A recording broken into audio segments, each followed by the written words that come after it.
August 1st, and wanted to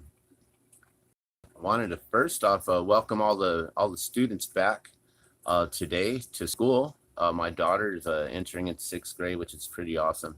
So today is a first day of school for many students here in Albuquerque, New Mexico, and which is where I reside. So welcome to the Glassman's world. I'm Dan the Glassman, if you don't know, and this is my world. This is basically this channel is based on all the things that kind of just pertains to my life and what goes around in my world, what I see, what I experience, and what I basically want to bring to you and share to you. So today, I kind of wanted to talk about what's going on with all the severe flooding and all of this severe drought going on.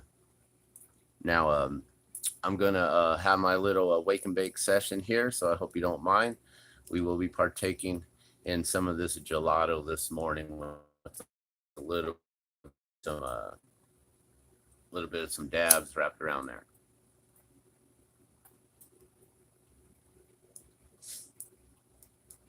So it's 100% legal here, recreational here in New Mexico. So I'm sorry if it's not recreational or legal in your hometown or state. So let me just first off, I want to send my blessings, my prayers to all those who have been infected. In Kentucky, it looks like the death toll has rise to 26 people now, and still rising. People in Kentucky. One thing I heard, Dabu 7, he's up there in Kentucky. He said that the main road to get to his place has been completely washed out, mudslide, landslide, or something. His whole road is blocked out. He can't get to his supplies. He can't get his trailer up there to get his things. He's in a very bad situation right now. So that's Dabu 7, you guys, I'm talking about. He's up there in Kentucky, I believe. I've been watching his videos. He's got some land up there. He's been working on his homestead or his off-grid location there, and it looks like the roads are completely wiped out. He can't get any supplies up there to where he needs to be. So that's one thing, is even if you've been prepping, spending all kinds of time and everything prepping, you never know whether you're going to be able to go with all the stuff that you've been prepping, or if you're just going to be going with just the shirt off your back, because you may not even have time to get to your bug out bags or to any of your supplies or to anything. If the floods come, man, and the water starts coming, that's some scary stuff. So there's a lot of flooding going on right now. And before all this flooding happened, I don't know if any of you guys have been paying attention, but there was a severe heat, like a heat storm. What do you call it? A heat wave. So they had this severe heat wave that was, they announced that last week, 2 weeks ago, saying that it was going to be coming through in the mid regions of those states, like right around like Oklahoma, Kansas, and into that region there, the mid central and into the East Coast. And so if anyone understands how the earth works and the weather works, once it gets extremely hot, the earth is going to revert itself. And it's going to definitely, it's going to remove all that heat. And how's it going to do that? It's going to bring all that moisture back in. So whenever there's severe heat, there's going to become some severe thunderstorms that follow through in order to replenish the earth itself. That's what the earth is doing. So right now we're seeing all these heat waves coming in. Why are these heat waves coming in? Well, a lot of people aren't paying attention to the UV index every day. I do yard work in the mornings, and so I have to always make sure, hey, what's going on with the UV index today? We can check it out right now online. We can see what the UV index is for Albuquerque today. You can check it out in your home city, your hometown, your home state. Find out what the UV index is going to be like. Now, why is the UV index so high? Well, a lot of people have been talking about this thing called the Schumann frequency, the Schumann resonance, which is basically like a vibration, and it's this the frequency is, it has to do with like atmospheric, ionospheric, and magnetospheric pressures being able to come through and penetrate through our atmosphere, and these pressures are getting pushed down uh, closer to the ground level on Earth, which is allowing these UV lights and rays to basically penetrate down further. So instead of having the ozone blocking it out, it's basically penetrating through. Now, how is it penetrating through? Well, if you haven't been paying attention for the last decade or even longer, I mean, since what, the 40s or 50s, but I've only really been paying attention for real closely for about 10 to 15 years, maybe a little longer. I know in high school I used to watch the sky all the time and watch the clouds, and I used to love how Albuquerque, we were known for having like the Simpsons clouds, those big old white poofy clouds, right? And then they just started to dissipate, and they started to get wispy, and they started to get light, and the rains started to go away, and the snow started to go away. When I moved here in like around 87, 88, we had like 3 feet of snow. Now we don't get any snow. Now we're lucky to get 3 feet accumulated of snow throughout the whole year, and that's on like mountaintops and things like that. So it's pretty interesting. So we have severe heats, heat waves that are coming in.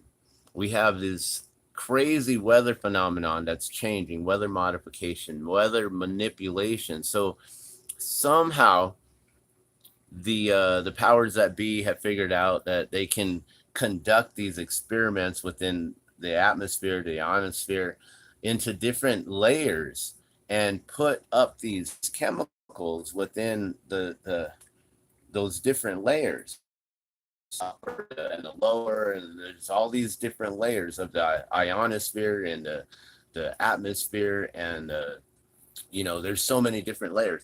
So they have figured out how to get these chemicals to float way up above, where most of the airplanes are flying around here. These airplanes are flying way up high, and they're leaving these trails behind, and they're leaving aerosols full of different metal particulates and all kinds of other things. And now people say, oh no, chemtrails don't exist. But if you really do pay attention to what it is, it's not that's like the derogatory term. That would be like calling cannabis marijuana. To me, marijuana doesn't exist. It's called cannabis. It's called ganja. You know, it's not what the derogatory term is, because it's that's not the legal jargon, basically. So if you want to talk about the legal jargon of it, it's called aerosol canvassing. Weather manipulation, weather modification, cloud seeding. It's also, I believe that they haven't talked about this yet, but there's also cloud dissipation, where they dissipate it. They make the clouds evaporate. They evaporate the moistures out of the clouds, and they rise up into a higher ionospheric level, and they float up and away. So how are these floods happening over here in Kentucky? We got severe droughts over here on the west coast and the southwest here. Lake Mead is drying up. Lake Powell's drying up. You got all kinds of dams that they're actually shutting down, and they're removing, and they're reverting a lot of these places where the dams once were back into natural habitat, which brings us to the Great Reset. So what is really happening? Why is all of this happening? Why do we have all these heat waves? Why do we have all these floods all at the same time? Why is there droughts on one side of the nation while there's all these floodings on the other? Well, if you understand the dissipation process, you got clouds moving in from the west, right? Then they hit this area of this plume of chemicals, right? So you got the clouds coming in, then they hit this plume, and they get heated up by the aluminum particulates that are in there. And because the clouds are higher than we are, closer to the sun, they get heated up quicker. So those aluminum particulates, they get heated up, right? Which then helps to heat up all that moisture that's within that cloud, which then it starts to evaporate, it dissipates. So if you start noticing, you see these big old billowing clouds coming in from the west, boom, huge, or let's like ready to come in, right? And then they just go poof. They just like fluff out. Like, whoa, okay. That one looks like someone took a brush and just made some happy little clouds, like Bob Ross coming in, making happy little clouds just right there, wisping them upwards and wisping them upwards. Look, it looks like it's raining upwards right there. People aren't paying attention. People got their heads over here like this all the time. They're all, they're always all in their phones. They ain't paying attention to what's going up. You got that movie. It's called Don't Look Up, right? What are they telling you? Don't look up. Don't look up. It's interesting because in like 2004 or whenever, I don't know, many years ago, there was a song that came through me called Look Up. And they're saying, don't look up. I'm like, no, look up. Like, look up for the answers. Like, the higher source that's above. So all of this stuff is happening right now. We've got HAARP up there in Alaska, and they got many different areas all around the regions with their high aerial frequency project and radio project, whatever it stands for. And they are basically, when they put all of this stuff into the sky and into the clouds, they're creating a plasma screen, right? So there's a lot of stuff that's going to be coming, guys. We're going to see a lot of visuals in the sky because of the plasma screen and how they can basically project images. We're seeing these images in different videos. People are like oohs and ahs, like, oh, aliens, and oh, what are those light sources, and ooh, what are that, this and that, and all this stuff, and oh, floating islands in the clouds, and it's all just projections. And what they've done is they figured out how to turn the sky. I believe it's called Project Bluebeam, and they've turned the sky into a plasma screen. And so they're going to be able to project all this stuff, but they're going to create this scenario right now where the severe flooding, what is that for? What does that do? Well, whenever there's floods, people move, people run, right? They run away. They run away from their homes. They run away from their livelihoods. They run away from their jobs. They run away from what they grew up as being their place of living. Then they're displaced. And then what?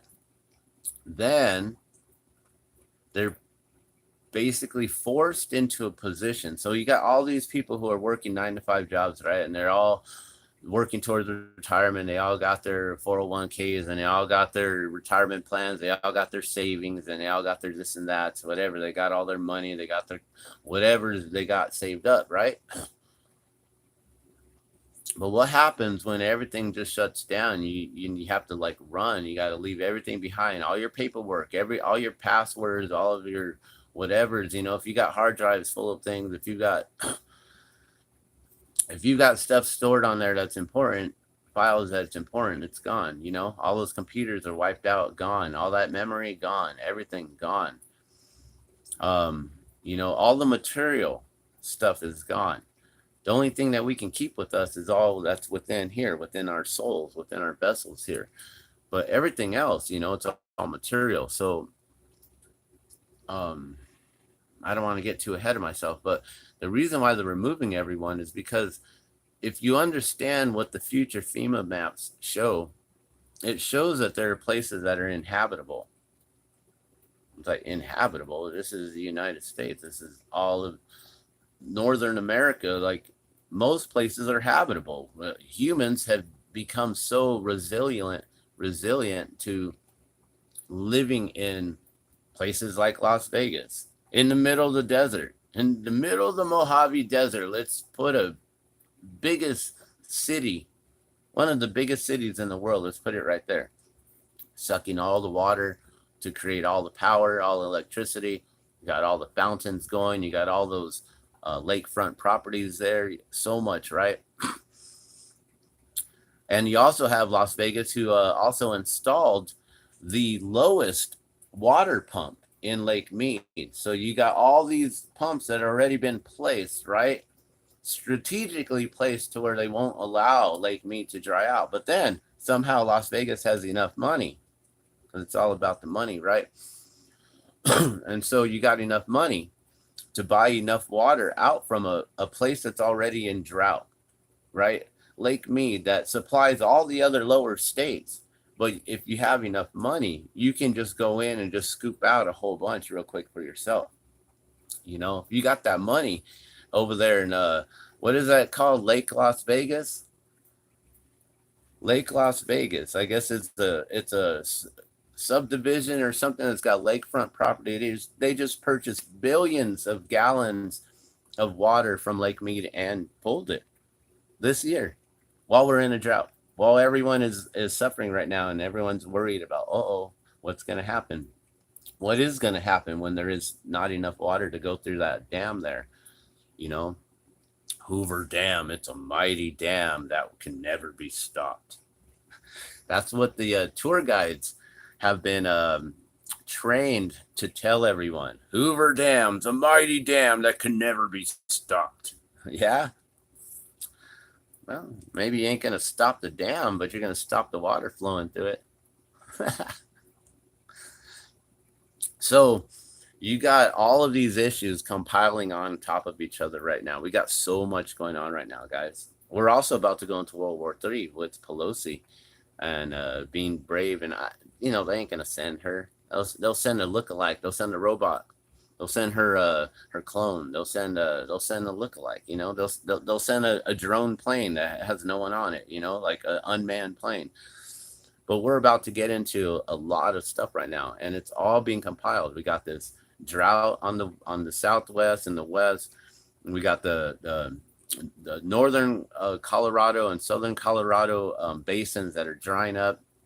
All these states that are relying on power and relying on water. You've got Las Vegas, who was allowed. They had enough money to install that pump on the bottom of Lake Mead. So they said that when we reach like the levels that you're reading are above sea level. Okay. So they said when we reach like, I think it was like 1090 or 1050, when we reach that level, 1,000 and let's say 1,050 feet above sea level. So, you got your ocean here in the Pacific, but Lake Mead's up this high, right?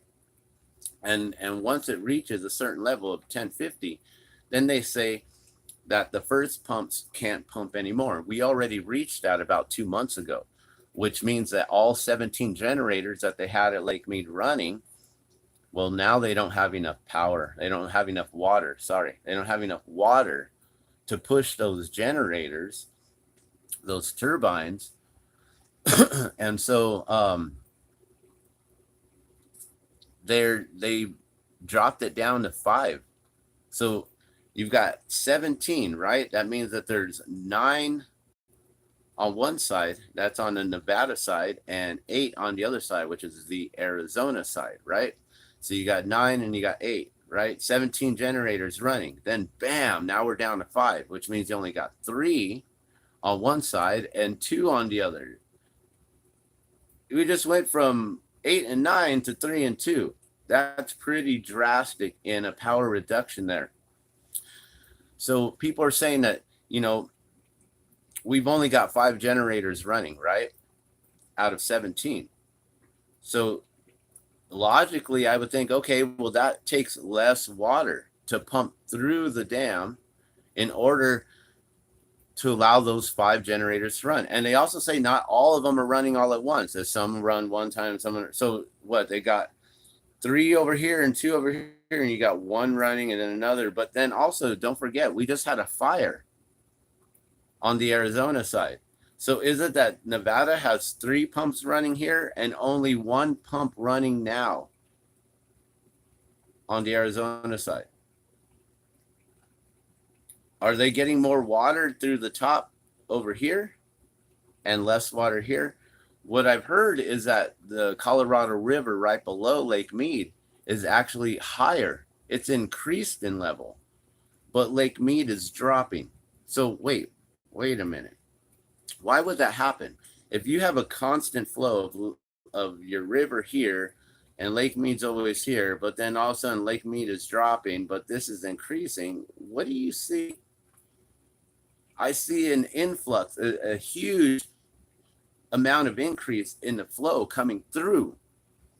So are they just allowing the water to purge through without harnessing, because they're not running all 17 generators? They're not harnessing the electricity that we should all be able to have from Hoover Dam, and what we're all paying for anyways in the first place.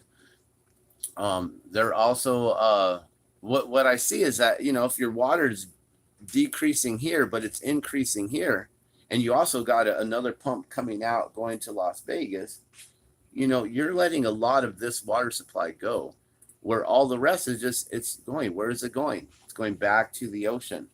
So if you understand what's going on in California, the EPA, the Environmental Protection Agency, they've ordered California, I don't know how long ago, but they ordered them, I don't know, several years ago, to allow 70% of their river's delta.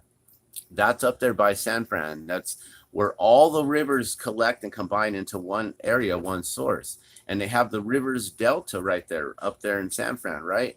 And this delta, it's lower, I guess, than sea level, which means that the waters from the ocean can seep in or something like that. So they have to make sure that enough water from the river's delta pushes out, and so that way we don't have too much salts coming in to the river's delta, because then you'll have seawater in the land. So now you have your delta is pushing 70% of its water flow out to the ocean.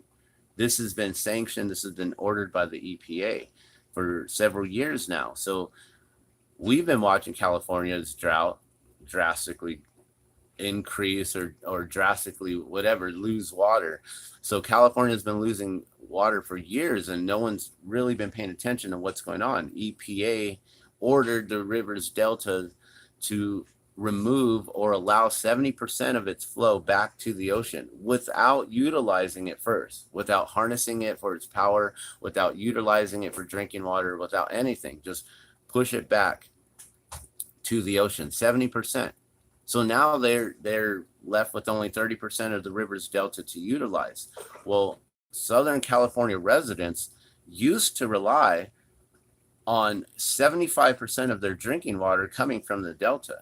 But if the delta only has 30% of the water, that 75% is drastically decreased. So this has been going on for a long time. And also, Southern California is the majority of a water user that's coming from Lake Mead. So now you got everyone blaming California for pushing too much water. Also I found out that California, they only harness 20% of their rainfall every year.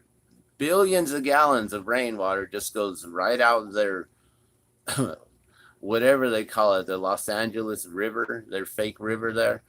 Basically, it's just a wash. It's just a ditch, an aqueduct made of concrete. And they just run the water out to the ocean.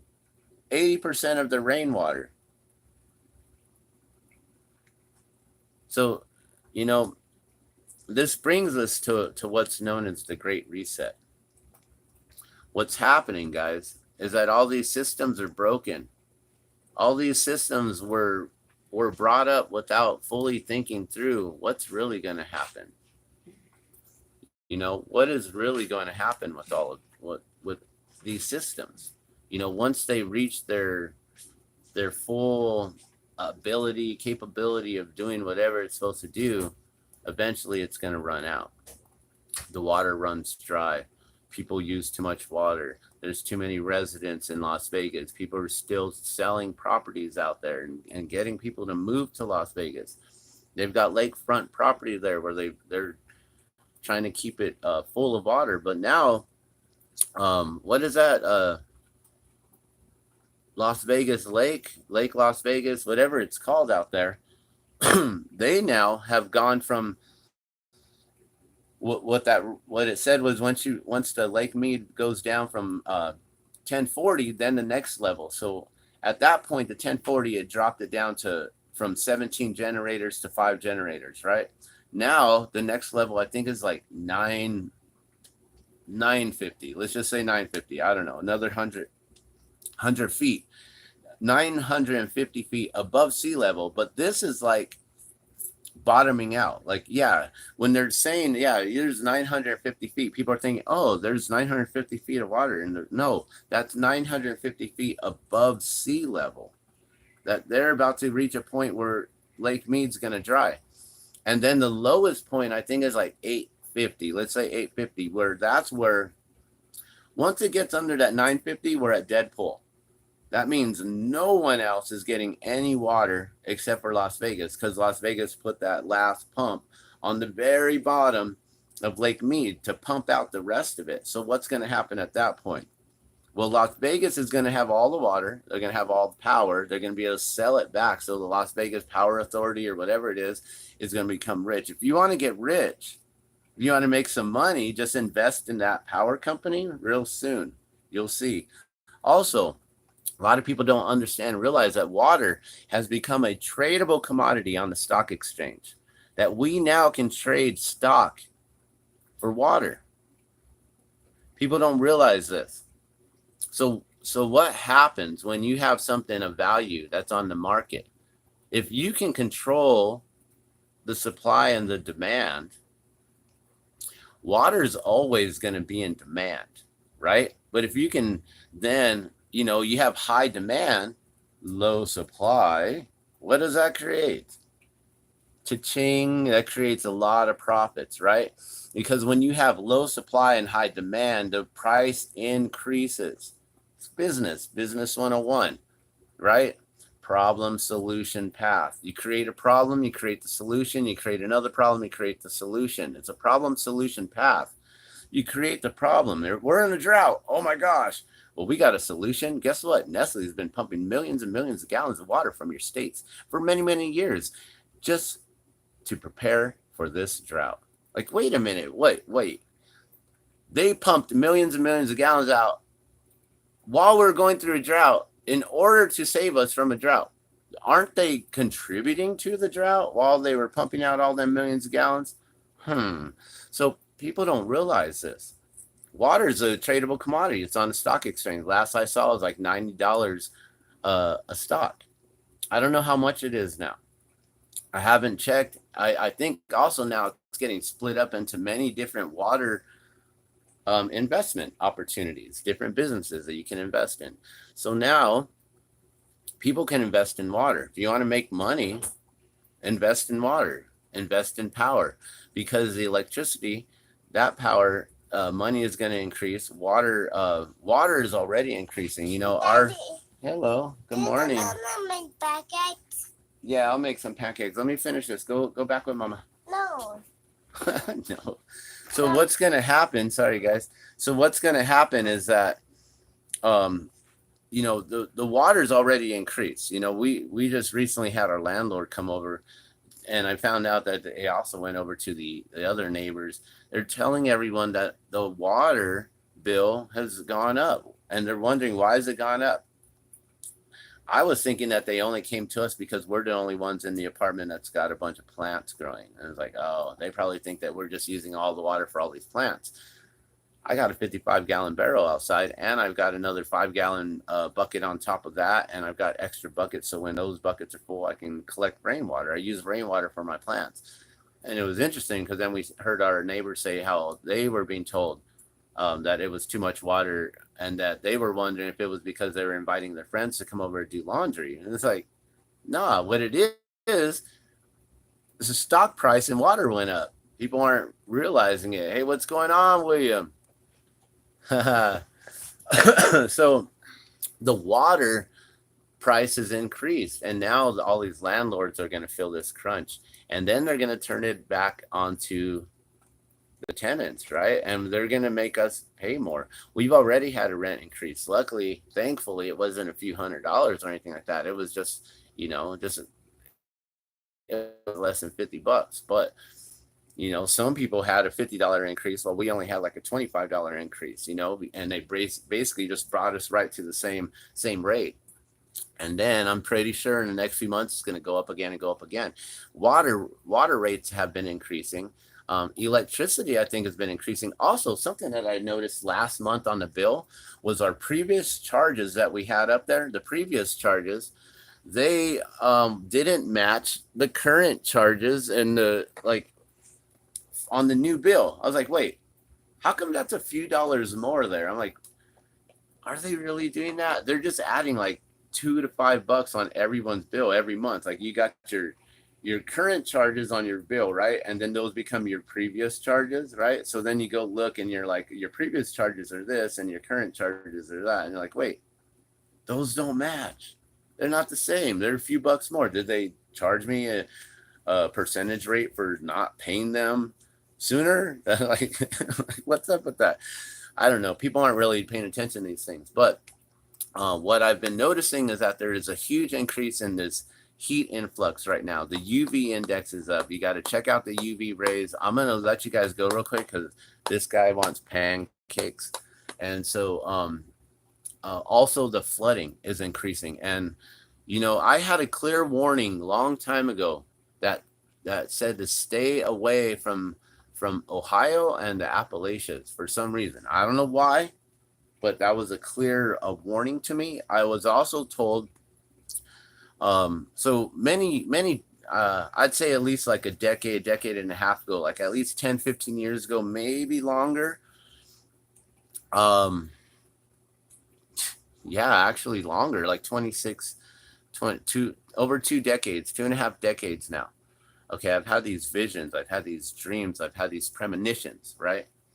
People think I'm crazy, but now I see these things happening. I'm like, oh shit, like, okay, I told you so. But one of the main ones that I remember, okay, I'll tell you a little bit about it. Okay, so I was in an airplane, the plane went down. I was the only survivor, I was the only one walking around. So I don't believe that I'm going to survive a plane crash. There's some things in dreams that just are metaphors of meanings of some things. But I was with my child at that time. This is when me and my child were extremely close, my oldest child. Several years later, my child disowned me and is no longer in my life. So that kind of, like, when we landed, I couldn't find my child in the wreckage anywhere. I was on this search looking for my child. I couldn't find my child anymore. It was like my child didn't exist anymore. This is before I had my son. This is before my other child was born as well. So then I'm on this mission to search. It's a new dream, but it's still in the same place, the same area. I'm still searching. It's the same mood, same kind of feeling. And I'm searching, I'm seeking, and I find a barn in the middle of nowhere. It's like a old barn, maybe looks like old schoolhouse kind of thing. And inside I find my daughter's mother, who at the time when I was having these dreams, I didn't have a daughter, and I barely knew my daughter's mother. But she was in there. She was protecting children, keeping them safe in these little, like, kind of bunker, little like cubby holes that were built out of like pallets or something. I don't know what they were. There was just like these little wooden cubbies, like almost like they were cages, but they didn't have cages on them. They were just like kind of just huddled in there. Like they had their own little area, their own little space or room or whatever. And she was keeping them protected. Another dream. I'm basically at military bases, and there's a military base that's basically gone abandoned. And we were able to get inside of this abandoned facility, and there's all these rooms. You go in. I can see the layout in my mind on how it works, with the rooms on one side here, and we go in through this way, and you can come out through this way as well, into many different rooms, all leading in through hallways and stuff. But looking towards the north, I remember it was to the north, up in the sky, there were these iridescent, pearlescent, clear, translucent orbs that were Hi, Daddy. all like in a string of like pearls, and they were weaving in and out like this, coming in and out of the clouds. Like they looked like they were part of the clouds, but then when you really looked, you notice, oh, those are kind of like iridescent, like luminescent, pearlescent, had that like kind of mother of pearl looking, and they were like weaving in and out like that. I don't know what that means, but at that same time, then there was a lot of military activity, and the military activity wasn't towards us. They were engaged in something else. So then also another part is I'm searching, moving forward and going north, and I'm driving. I'm in a vehicle. Now, at the time, I didn't have a vehicle. At the time, I had no idea about being up north or being at Camp Two Dogs or being there near Taos. But when I first drove up there, that gave me the feeling that I had been there before. That this spot up there in Taos near Dixon and up there in that area, that is or was where the holy wars had taken place. Something about that spot. I don't know what that means. I just know that there's something important about that place and going north. Also, though, I had another clear message to me that was to get high. Now, of course, you're going to be like, oh, yeah, right? Like, yeah, just smoke, whatever. But no, what it really meant was to get to higher elevation, to also get high, meaning your vibrational frequency, using your pineal to be able to raise your vibration, to higher your vibration, to higher your frequency, but also to get to higher ground. Because then in my other dreams and visions,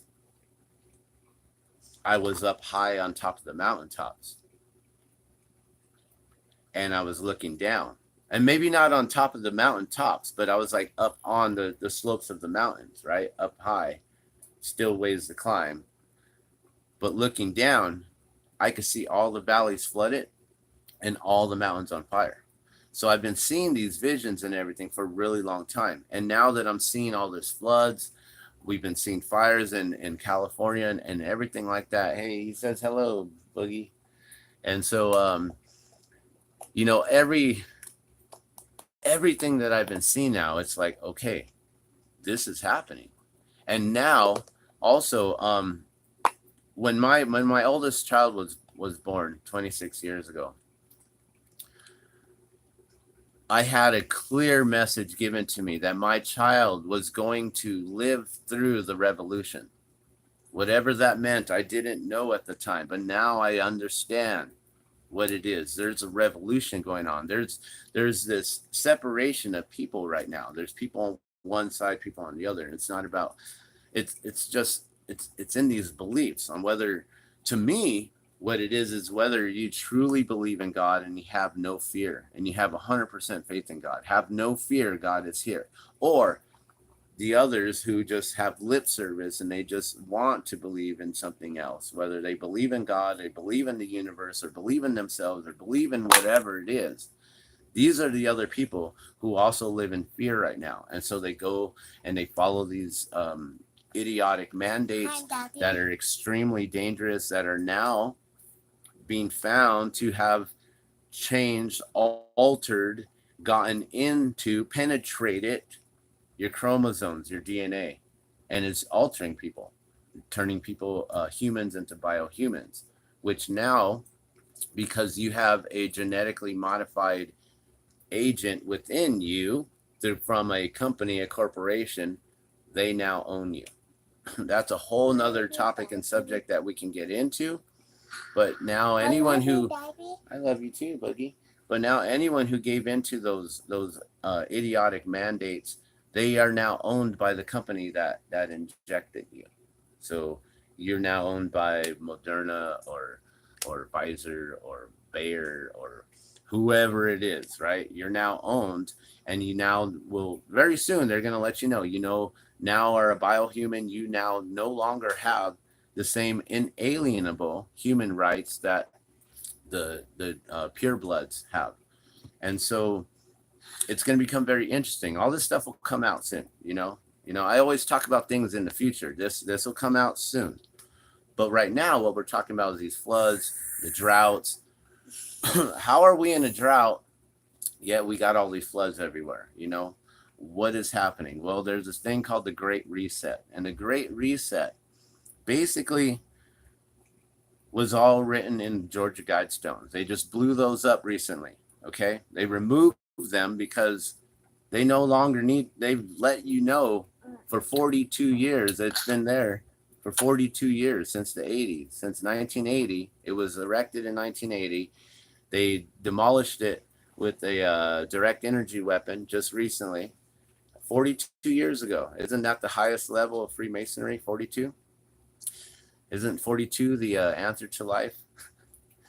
if you follow the Hitchhiker's Guide to the Galaxy. But answers all those things, truth hidden in fiction. And so all of this stuff, basically it's all compiled together. It's everything. It's too much for one to really even try to understand. And when you try to put it all together, it's asinine. It's like, you're ridiculous to think that all of this is put together. It's like, trying to put together the whole Disney and Pixar realm all together with everything. It's like, how? But somehow. So they're now prepping. I know Dabu 7 is up there in Kentucky, and he is very concerned, asking for prayers. And they are prepping for more floods. They are prepping for more floods to come right now. And the heat wave, also severe heat waves coming through up from the Gulf and into like Mexico, New Mexico, Texas, Oklahoma, Kansas, like all in those middle region states right there. They're all going to get hit with another heat wave. And then the floods are going to come. So right after, hey, what's going on, Aiden, Colin? See, you're also watching. So a lot of people don't realize that after the heats come, then there's severe thunderstorms, and then the rains come. But, when the earth has been dried out and overcrusted, the rains can't penetrate back into the earth and back into the aquifer. So it creates floods. It creates mudslides. It falls off of the surface of the earth, and it goes back where? To the ocean. So what I see is that they're evaporating all the water from the west coast. They're dissipating the clouds and allowing them to move to the east coast and then dumping it. Boom. HARP works, guys. Chemtrails work. So they're just dumping it. Boom. Just like that. They're just allowing it to just dump. Right? Why? Why do they allow it to dump on the east coast, but not on the west? Well, the west coast, most of our water has to go through a lot of these dams and irrigation channels and all this stuff, and they harness it with the power and everything, right? A lot of electricity. Mississippi, all the water runs through the Mississippi, and where does Mississippi go? Right through the Gulf. All it is a drain. It's a drainage. That's all it is. East Coast is nothing but a drainage. They're draining our surface water. So we got what? 70% of the earth is water, right? Of that 70%, 3% is fresh water. Of 3%, only 1% is drinking water. The other percentage is too brackish or too not good enough to drink, right? So you got 1% of water that you can drink, right? That's not too much water on this whole earth. The people who turned water into a stock exchange, an exchangeable commodity on the stock exchange, they understand this. We have a finite source of water. 1% of it is what the whole earth relies upon. But 1% is just enough for the whole entire earth to rely upon that, right? But if you are able to control that 1% and you can dissipate it from its natural cycle and drop it into places where it's going to naturally drain back out to the ocean, and then you have EPA forcing California to remove 70% of the river's delta and push that into the ocean to save some fish or some species of fish, right? Let's not worry about the Southern California residents who use 75% of their drinking water from the river's delta. Let's not worry about human casualties. Let's just worry about some fish, EPA, right? So everyone who's allowing the EPA, FEMA, CDC, the WHO, all of these different letter fucking organizations to rule your life, they're just duping us into this. They're just like corralling us. Like, come on, guys, come on, come on, come on, come on, come on. There you go. Bam. Streamlining you into what? Into the Great Reset, because there's too many humans on this planet who don't give a care about what's going on this planet. They don't believe that we are actually guardians and stewards of this vessel of this earth, that we are supposed to take care and protect this planet and all living creatures and all living beings on this planet. We're supposed to protect our brothers and our sisters. It doesn't matter what color they are, or whether they're four-legged or two-legged, or they're Slytherin or they're Winged. It doesn't matter. They're all of our brothers and sisters, because we're all created from the same creator. People don't realize why we're here, that we're supposed to be in devotional service to one another, to help out each other, that is the secret to life, is just to be in service to each other, which is in direct service to Creator, to God, that we become guardians of this vessel. But because too many people are too selfish, they're too focused in on the material world, which is why your soul wanted to come back to planet hell, Earth, I mean, to be here again in this material existence, so you can just always be addicted to certain things, all these different materials, right? So now we're addicted to all these things. We don't stay focused on our souls or our vessels here, or what's connected to source, and how we're connected to all, into the universe, into the multiverses. I don't know how people say, I believe in the universe. It's like, okay, well, which one? There's multiple universes all at once going on simultaneously. And so, there's a huge distraction on this planet, and people are selfishly being misled and misguided by their own cravings, their own sense satisfactory cravings, their own sense gratifications. And so because of this, we have put ourselves in a hole. We want more, we want more, we want more. And now we've polluted the earth to the point where the powers that be, are saying, look, it's enough.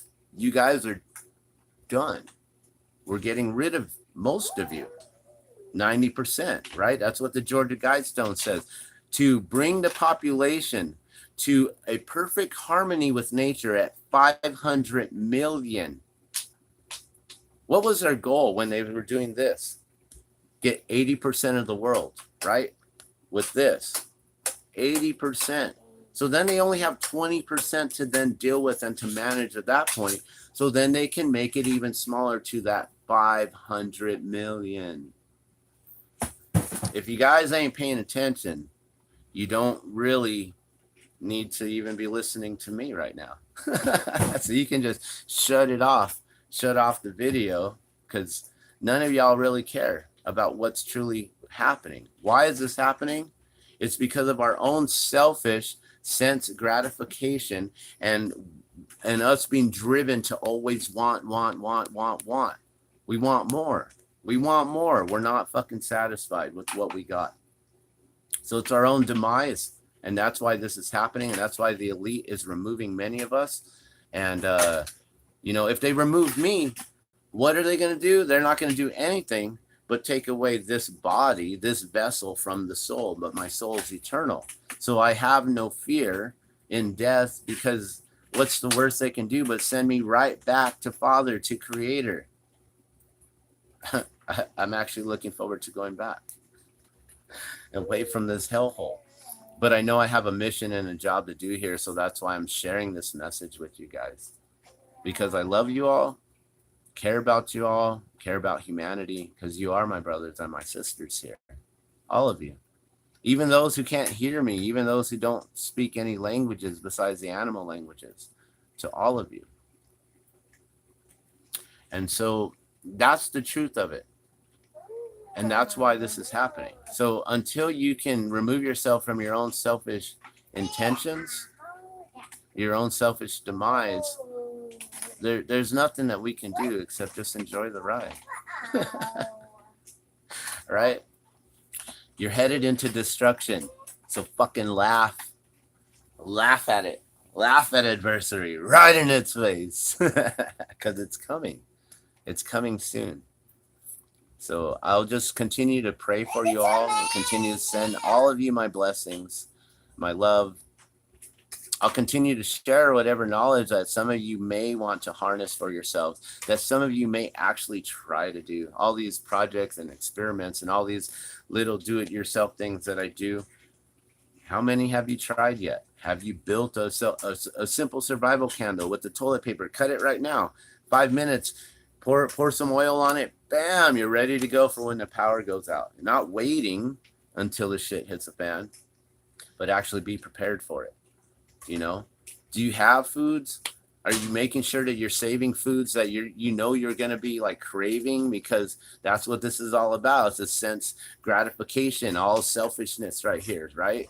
So when the shit hits the fan, do you have everything you need to make sure that your sense gratifications are fulfilled?